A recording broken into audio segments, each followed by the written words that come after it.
ഇന്നിനി സ്വപ്നം വല്ലതും ഉണ്ടോ? കാണാൻ പോകുന്ന സ്വപ്നം എന്താണെന്ന് നേരത്തെ കൂട്ടി എനിക്കെങ്ങനെ അറിയാം? കാണും, അതെനിക്ക് ഉറപ്പാ. അതില് ദേവി മഹാമായ ഉണ്ടാവുകയും ചെയ്യും. എനിക്കിപ്പ എന്താ സംശയം എന്നറിയോ? ഇത്രയും വലിയൊരു ഭക്ത ഇവിടെ ഇരിക്കുന്നത് അറിഞ്ഞിട്ട് ദേവി മഹാമായ നേരിട്ട് വന്ന് ഇവളെ ഞാനങ്ങ് കൊണ്ടുപോവാന്നും പറഞ്ഞ് കൊണ്ടുപോകുമോന്നാ. അങ്ങനെ ദേവി മഹാമായ പറഞ്ഞാലും ഞാൻ പോവൂന്ന് തോന്നുന്നുണ്ടോ? ഒരിക്കലും ഞാൻ മുത്തശ്ശി വിട്ടു പോവില്ല. ഇനി എത്ര സൗഭാഗ്യങ്ങൾ എനിക്ക് തരാന്ന് പറഞ്ഞാലും പോവില്ല. കുറച്ചുകൂടി കഴിയുമ്പോ വിവാഹ കാര്യങ്ങളൊക്കെ ആലോചിക്കേണ്ടി വരും. നിനക്ക് പോകാതെ പറ്റില്ലല്ലോ ഭർത്താവുമൊത്ത്. അങ്ങനെ ഒരാളെ ഭർത്താവായിട്ട് എനിക്ക് വേണ്ടെന്ന് തീരുമാനിച്ചാ പോരെ? അപ്പൊ പിന്നെ എന്ന് ഞാനിവിടെ ഉണ്ടാവും. അതാണോ നിന്റെ നിശ്ചയം? ഇളയച്ചന്മാരെയും ഇളയമ്മമാരെയും മുത്തശ്ശിയും വിട്ട് എനിക്കെങ്ങും പോണ്ട. എനിക്ക് ഈ കോവിലകത്തെ പൂജാമുറിയും ദേ മുത്തശ്ശിയുടെ അടുത്തുള്ള ഈ ഇരിപ്പും, അതിനപ്പുറത്തേക്ക് ഒരു സന്തോഷവും ഇല്ല. മതി മതി, കിടന്നോ നീ. സാരമില്ല മുത്തശ്ശി, കുറച്ചു നേരം കൂടി ഞാൻ കാല് തടവി തരാം. മുത്തശ്ശി കിടന്നോ, ഉറങ്ങിയിട്ട് ഞാൻ എഴുന്നേറ്റ് കിടന്നോളാം. എന്നാ ആയിക്കോട്ടെ, എന്റെ കണ്ണു വാടി തുടങ്ങി.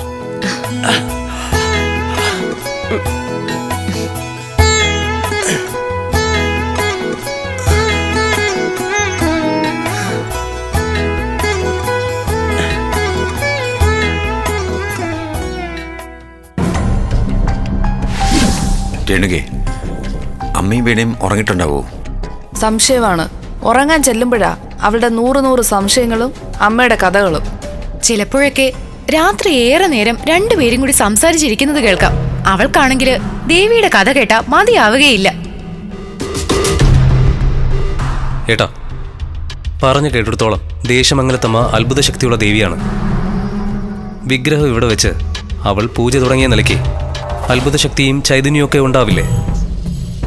അത് എടുത്തു കളയാൻ നോക്കിയാ നമുക്ക് ദോഷം വല്ലതും വരുമോ? നീ ഒന്നും മിണ്ടാതിരിക്കുന്നുണ്ടോ? എടാ, നമുക്ക് ദോഷം വരുന്നത് നമ്മളല്ലാതെ വേറെ ആരാ എടുത്ത് കളയുന്നത്? സഹദേവൻ എന്താണ് ഇപ്പൊ ഒരു സംശയം? ദേവിയുടെ ചൈതന്യവും ശക്തിയും ഒന്നും നമ്മളിപ്പോ നോക്കേണ്ട കാര്യമില്ല. എല്ലാം ജോത്സ്യരെ ഏറ്റിട്ടുണ്ടല്ലോ. ഇദ്ദേഹത്തിന് എപ്പോഴും സംശയം മാത്രമേ ഉള്ളൂ. ഒരു കാര്യം ചെയ്യാൻ തുടങ്ങിയ പിന്നെ 100 സംശയങ്ങളാ. അതിന് നീ എന്നെ കുറ്റം പറഞ്ഞിട്ട് കാര്യമില്ല രാധികെ. ദേവീ ദേവന്മാരുടെ കഥകള് കുഞ്ഞുനാളിൽ ഒരുപാട് കേട്ടിട്ടില്ലേ നമ്മള്? എത്രയോ അത്ഭുതങ്ങൾ നടത്തി കാണിച്ചിരിക്കുന്നു. അതൊക്കെ വെറും കഥകളാ സഹദേവ. അല്ല, ദേവി ദേവന്മാർ എവിടെയെങ്കിലും പ്രത്യക്ഷപ്പെട്ട് കണ്ടിട്ടുണ്ടോ? നിങ്ങൾ ആരെങ്കിലും കണ്ടിട്ടുണ്ടോ? ഇത് ഞാനും ആലോചിക്കുന്ന കാര്യമാണ്. എല്ലാ തെറ്റുകളും ദൈവങ്ങൾക്ക് തടയാനാകുമെങ്കിൽ തെറ്റെന്ന വാക്ക് തന്നെ ഈ ഭൂമിയിൽ ഉണ്ടാകില്ലല്ലോ. ഇതാണ് കാര്യം. മാത്രമല്ല, ആരാധന മുറയ്ക്ക് നടക്കുമ്പോഴാണ് ഒരു വിഗ്രഹത്തിനും അതിൽ ദേവതയ്ക്കും ചൈതന്യം കൂടുക. ഈ വിഗ്രഹം ഇവിടെ ഇരിക്കാൻ അനുവദിച്ചാൽ പതുക്കെ പതുക്കെ ഈ കോവിലകത്തും ദേവി സാന്നിധ്യം ഉണ്ടാവും. അപ്പൊ പിന്നെ നമ്മൾ വിചാരിച്ച ഒരു കാര്യവും എളുപ്പം പ്രാവർത്തികമാകത്തില്ല. നിങ്ങൾ വരൂ, ആദ്യം നമുക്ക് അമ്മ അവള് ഉറങ്ങിയോ നോക്കാം. വരൂ.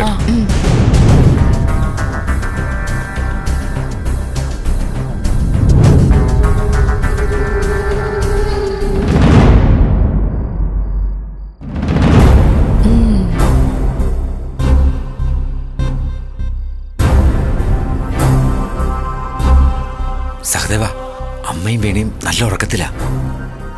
നീ പോയി ആ വിഗ്രഹം എടുത്തിട്ട് വാ. വേണ്ട ഏട്ടാ, ഏത് കാര്യത്തിലും മൂപ്പളവ് നോക്കണമെന്നാണല്ലോ. ഏട്ടൻ പോയി എടുത്തോളൂ. എടാ, ഈ കാര്യത്തിൽ മൂപ്പളവ് പ്രശ്നമൊന്നുമില്ല. അത് നീ അങ്ങ് എടുത്താ മതി. ഏട്ടൻ എടുത്ത എന്താ കുഴപ്പം? ഏട്ടൻ പറഞ്ഞ അനുജ അനുസരിക്കണ്ടേ രാധികെ? സഹദേവനെ എടുക്കട്ടെ. വേണ്ട വേണ്ട, എടുക്കുന്നത് കൊണ്ട് എന്തെങ്കിലും ദോഷം ഉണ്ടെങ്കിൽ അത് ഞങ്ങൾക്ക് കിട്ടിക്കോട്ടെ എന്നല്ലേ? അങ്ങനെയൊക്കെ ആര് ചിന്തിച്ചു? ആരെടുത്താലും അതങ്ങ് കളഞ്ഞാ പോരെ. എങ്കിലും ഏട്ടത്തി എടുക്ക്. അയ്യോ, എന്നെ കൊണ്ട് പറ്റൂല. ഞാനിന്ന് വൈകുന്നേരം കുളിച്ചിട്ടില്ല. കുളിക്കാതെ വിഗ്രഹത്തിൽ തൊടാൻ പാടില്ലല്ലോ. വിഗ്രഹം പൂജിക്കാനല്ലല്ലോ എടുക്കുന്നത്. അപ്പൊ പിന്നെ കുളിച്ചാലും ഇല്ലെങ്കിലും പ്രശ്നമൊന്നുമില്ല. ഇതിപ്പോ ആർക്കും എടുക്കാൻ പറ്റില്ലെന്നുണ്ടോ? തർക്കം വേണ്ട. ശബ്ദം കേട്ട് അവരെ ഉണർന്നാലേ ഒരു കാര്യം നടക്കില്ല. നടക്ക്, നമുക്ക് എല്ലാരും കൂടെ എടുത്ത് കളയാം. അപ്പൊ പിന്നെ ആർക്കും ഒരു പ്രശ്നമില്ലല്ലോ. നടക്ക്.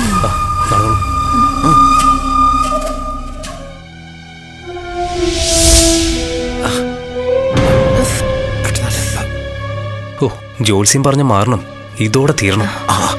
ദൂരേക്ക് അങ്ങ് ഇറങ്ങിയേര്. സമാധാനമായി. ആ തടസ്സം തീർന്നു. രാവിലെ അമ്മയോ വീണയോ വിഗ്രഹത്തിനെ കുറിച്ച് ചോദിച്ചാൽ നമുക്കൊന്നും അറിഞ്ഞുകൂടെന്ന് പറഞ്ഞാൽ മതി. നമ്മളൊന്നും കണ്ടുമില്ല കേട്ടുമില്ല. അതും ദേവിയുടെ മായാന്ന് അവര് കരുതിക്കോളൂ. ശരിയാ, രാവിലെ കേൾക്കാം ദേവി പുറപ്പെട്ടു പോയി എന്ന് അവളുടെ കഥ.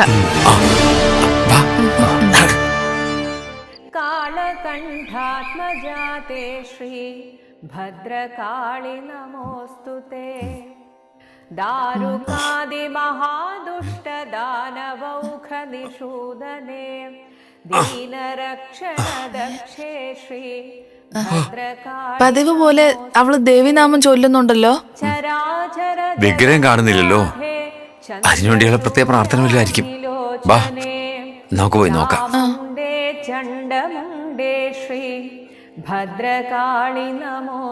രാവിലെ തന്നെ വിഗ്രഹം കാണാനില്ലെന്ന് പറഞ്ഞ് അവള് നമ്മളെ വിളിച്ചുണർത്തുന്ന ഞാൻ കരുതിയത്.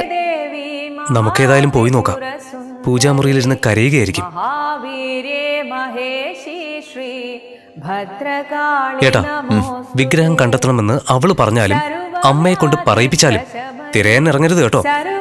ആരിറങ്ങുന്നു? അമ്മ ഈ കാര്യം അറിയിക്കരുതെന്ന് വേണമെങ്കിൽ ഒരു താക്കീതും കൊടുത്തേക്കാം. എന്താ? ഭദ്രകാളി നമോസ്തുതേ. ആ എഴുന്നേറ്റോ എല്ലാരും? ആ ഇളയച്ച, ദേവി വിഗ്രഹത്തിന്റെ ചൈതന്യം ഒന്ന് നോക്കിയേ. ഇന്നലത്തെക്കാളും കൂടിയിട്ടുണ്ട്.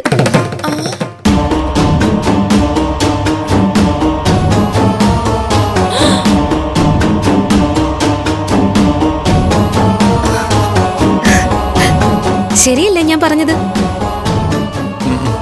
ശരിയാ. ഇനി നോക്കിക്കോ, കൃത്യമായ പരിപാലനവും പ്രാർത്ഥനയും ഉണ്ടാവുമ്പോ ദേവിയുടെ ചൈതന്യം കൂടി കൂടി വരും. എല്ലാവരുടെയും പ്രശ്നങ്ങൾ ദേവി മാറ്റിത്തരും. മനസ്സറിഞ്ഞ് പ്രാർത്ഥിച്ചോളൂ. ഞാനേ മുത്തശ്ശിക്ക് പ്രസാദം കൊടുത്തിട്ട് അടുക്കളയിലേക്ക് ചെല്ലട്ടെ. പ്രാതലിന്റെ സമയേ.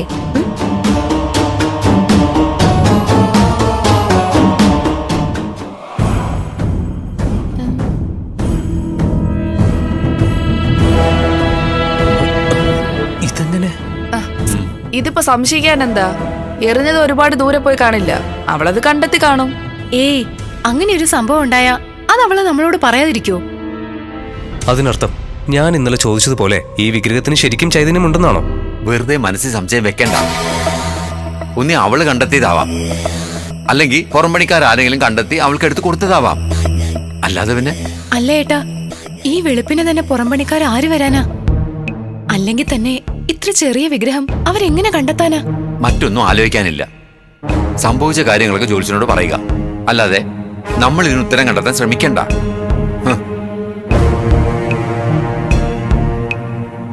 ഞാൻ പറഞ്ഞപ്പോ ആരും ഒന്നും വിശ്വസിച്ചില്ല. പക്ഷെ ഇപ്പൊ കണ്ടോ ആർക്കും ഉത്തരമില്ലാതായി പോയത്. എന്നാ ഒരു കാര്യം ചെയ്യ്, ഈ വിഗ്രഹത്തിന്റെ മുമ്പിൽ ചെന്ന് താണു വീണ് മാപ്പ് അപേക്ഷിക്ക. ഏട്ടൻ വേണ്ടത് ചെയ്യാന്ന് പറഞ്ഞല്ലോ. ഈ വിഗ്രഹം വന്നപ്പോ തുടങ്ങിയ ശനിദശയാ. ഏട്ടൻ തമ്പുരാനെ, ഏട്ടൻ തമ്പുരാനെ.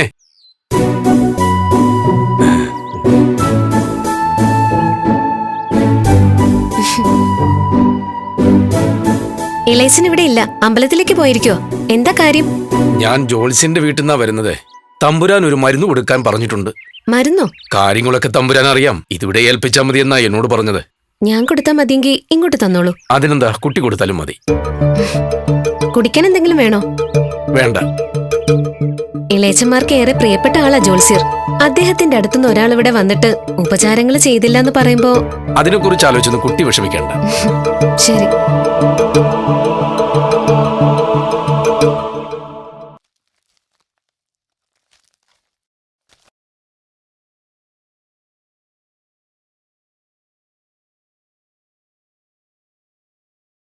എന്താ നിന്റെ കയ്യില്?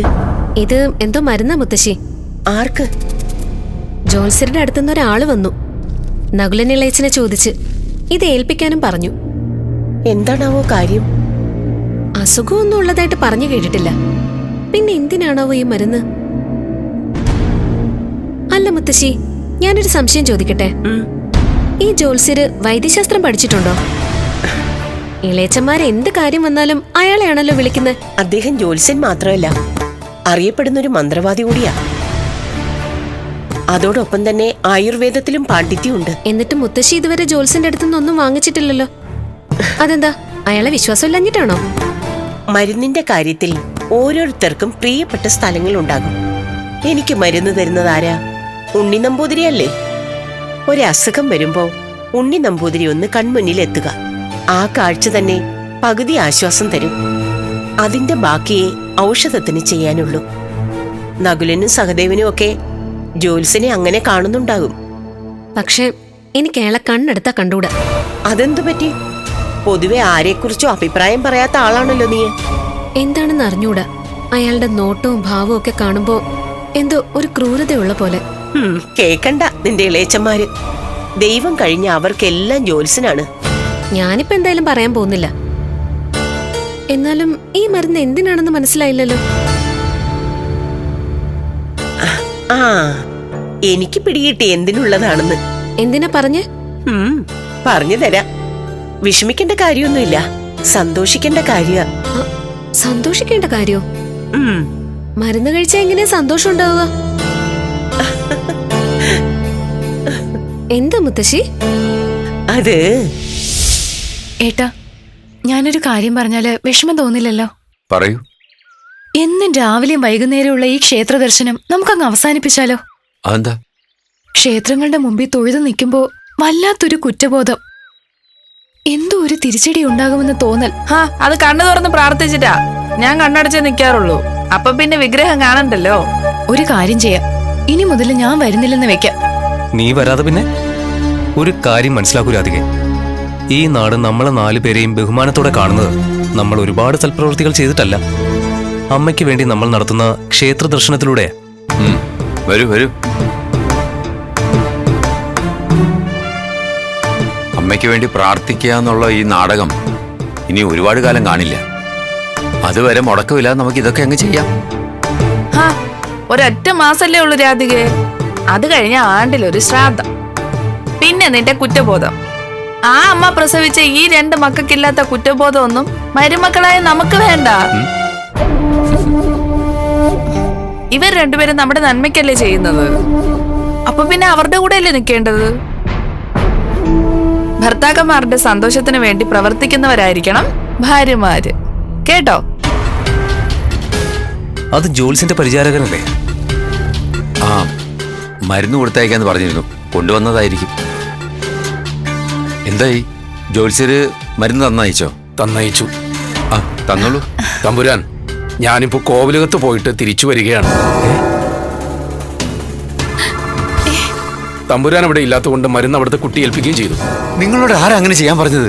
എന്താ തമ്പുരാൻ, എന്തെങ്കിലും പ്രശ്നമുണ്ടോ? ചെയ്യാൻ പാടില്ലാത്ത കാര്യങ്ങൾ ചെയ്തു വെച്ചിട്ട് പ്രശ്നം അന്വേഷിക്കുന്നു. ആ, പോട്ടെ സഹദേവ, നിങ്ങൾ വയ്ക്കോ, ഞങ്ങൾ വാങ്ങിച്ചോ. ഇയാൾ എന്താ കാണിച്ചത്? ചാച്ചിച്ച അയാൾക്ക് സംശയം തോന്നും, അതാ ഒന്നും പറയണ്ടെന്ന് പറഞ്ഞത്. അവളത് തുറന്നു നോക്കൂ. ചില മരുന്നുകൾ കണ്ട് തിരിച്ചറിയാനുള്ള കഴിവ് അമ്മയ്ക്കുണ്ട്. നിങ്ങൾ വാ, അവളുടെ കയ്യിൽ നിന്ന് എത്രയും പെട്ടെന്ന് ആ മരുന്ന് വാങ്ങിക്കണം. നടക്ക്, വാ. ഓരോ അബദ്ധങ്ങൾ സംഭവിക്കുന്ന രീതി കണ്ടോ?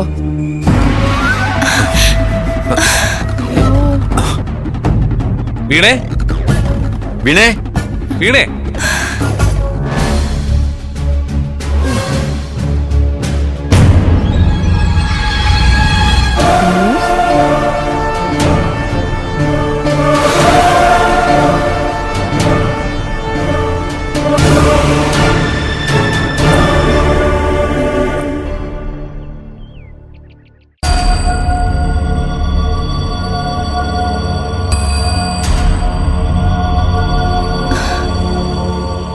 നീ എന്താ ഇങ്ങനെ നോക്കുന്നേ? പിന്നല്ലാതെ, കള്ളത്തരം കാണിക്കുന്നവരെ എങ്ങനെ ഇളയച്ച നോക്കേണ്ടേ? കണ്ടോ കണ്ടോ, എല്ലാവർക്കും അത് പറഞ്ഞപ്പോ ഒരു പരിഭ്രമം.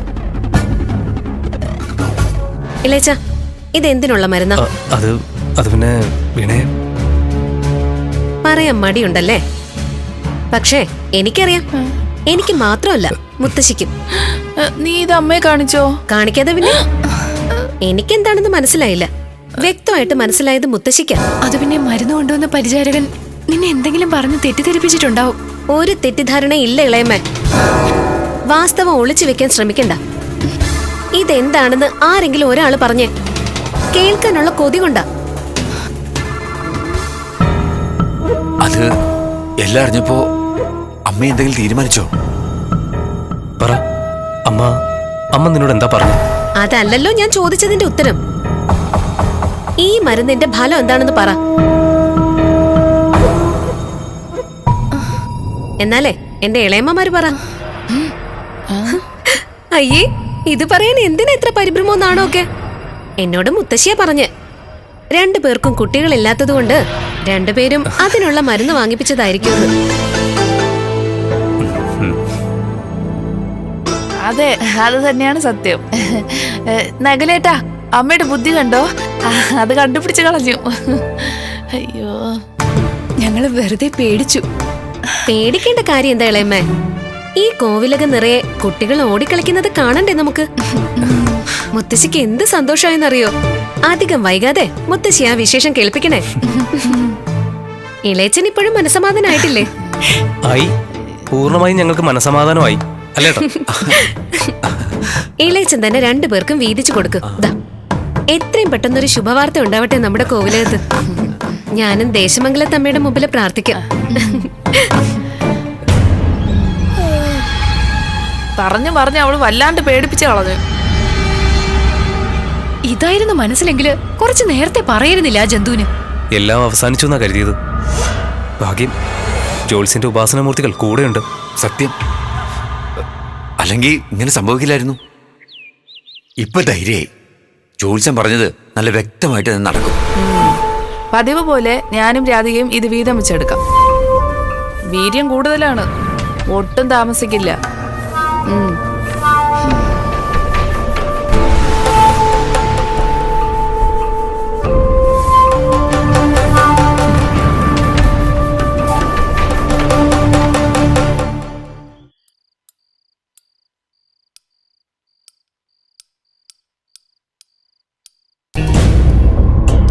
രാധികയെ, അമ്മയെ വീണി ഉറങ്ങിയെന്ന് ഉറപ്പാണല്ലോ അല്ലേ? ഞാൻ കണ്ടതല്ലേ, 2 ആള് നല്ല ഉറക്കമായി.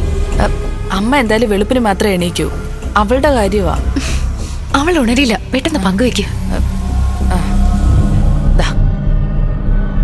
ഇതെന്താ കുറച്ച് മാത്രം? നീ അമ്മയ്ക്ക് കൊടുക്കാൻ മറക്കും. കൂടുതൽ ഭാഗം ഞാൻ വെച്ചോളാം.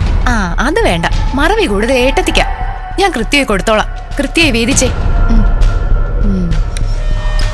ഇത് ഉള്ളിൽ ചെന്ന് കഴിഞ്ഞാല് 1 മാസത്തിനപ്പുറത്തേക്ക് ജീവൻ ഉണ്ടാവില്ലല്ലേ? ദേശമംഗലത്ത് അമ്മയുടെ വിഗ്രഹം നമ്മളെടുത്ത് കളഞ്ഞു, അത് തിരിച്ചു കിട്ടി. പക്ഷെ അമ്മയുടെ ജീവൻ നമ്മളെടുത്ത് കളയാൻ നിൽക്കുന്നത് ഒരിക്കലും തിരിച്ചു കിട്ടില്ല. നമുക്കൊരു കാര്യം ചെയ്യാം. വേണമെങ്കിൽ കിട്ടാവുന്ന സമയം മുഴുവൻ അമ്മയെ സ്നേഹിക്കുന്നത് പോലെ അഭിനയിക്കാം. അമ്മ മനസ്സ് നിറഞ്ഞ് നമ്മളെ സ്നേഹിച്ചുകൊണ്ട് യാത്രയെ കൊള്ളട്ടെ. അബദ്ധങ്ങളൊന്നും കാണിക്കണ്ട. ഇപ്പൊ എന്താണോ കാണിക്കുന്നത് അതുപോലെ അങ്ങ് കാണിച്ചാൽ മതി. 1 മാസത്തിനുള്ളിൽ അമ്മ മരിച്ച പിന്നെ സർവ്വ സമ്പാദ്യങ്ങളും നമുക്ക്. ഇളയമ്മമാരുടെ ബുദ്ധി കൊള്ളാം.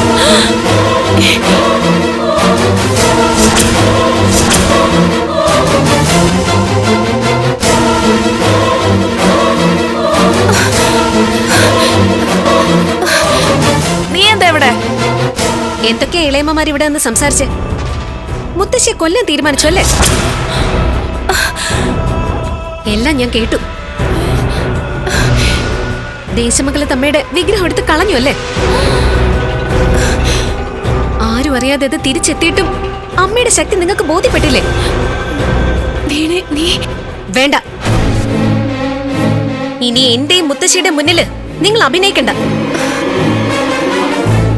പാവല്ലേ മുത്തശ്ശി? കിടക്കുന്ന കിടപ്പിലും നിങ്ങൾക്ക് വേണ്ടിയല്ലേ ആ അമ്മ പ്രാർത്ഥിക്കുന്നത്? എന്നിട്ടും ഇത്ര ക്രൂരമായി ചിന്തിക്കാൻ എങ്ങനെ തോന്നി നിങ്ങൾക്ക്? ഈ വിവരം ഞാൻ മുത്തശ്ശിയോട് ഇപ്പൊ തന്നെ പോയി പറയും. മക്കളുടെയും മരുമക്കളുടെയും ക്രൂരത എന്താണെന്ന് മുത്തശ്ശി അറിയണം. പതുക്കെ പതുക്കെ വിഷം കൊടുത്ത് മുത്തശ്ശി നിങ്ങൾ കൊല്ലാൻ ശ്രമിക്കുകയാണെന്ന് മുത്തശ്ശി അറിയണം. നാളെ നേരം വെളുക്കുമ്പോ നിങ്ങൾ ഈ ചെയ്യുന്നതൊക്കെ ലോകം മുഴുവൻ ഞാൻ വിളിച്ചു പറയും. മുത്തശ്ശിയെ കൊല്ലാൻ ശ്രമിച്ച് നിങ്ങൾ ഞാൻ വെറുതെ വിടില്ല. അയ്യോ,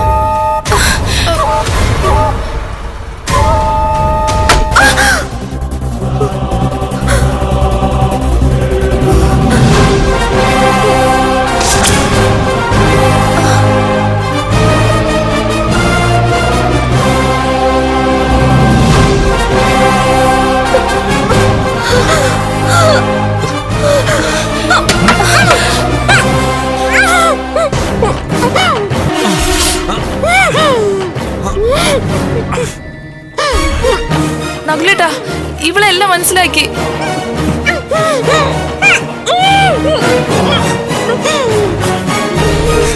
ഇവളമ്മയെ കണ്ട അതോടെ എല്ലാം തീരും. ആളുകൾ നമ്മെ കൂകി വിളിക്കും, കല്ലെറിഞ്ഞ് ഓടിക്കും, അമ്മയെ കൊന്നവരെന്ന് പരിഹസിക്കും. ഇവളെ കൊല്ലേണ്ടതായിരുന്നു നമ്മുടെ തീരുമാനം. പക്ഷെ ചത്ത അടങ്ങുന്ന വാശി പിടിച്ചാൽ നമ്മൾ എന്ത് ചെയ്യും? തീർത്തേക്കണം.